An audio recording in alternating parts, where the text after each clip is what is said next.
चलतु आम सजना छुई तरकारी बनवा माछ देकी बनवा।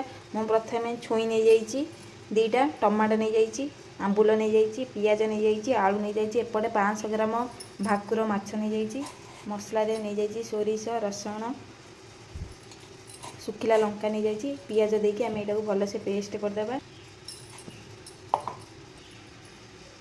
एपटे सांग मैंने तेल नहीं जाइए तेल गरम हो गले आम माछ को भाजवा।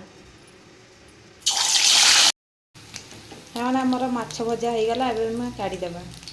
एवं आलू को आम भाजीदे एवं आम पंचफुटण पकईदेवा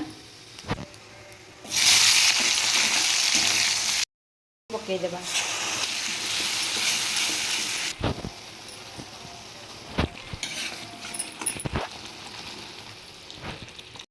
काम तो करें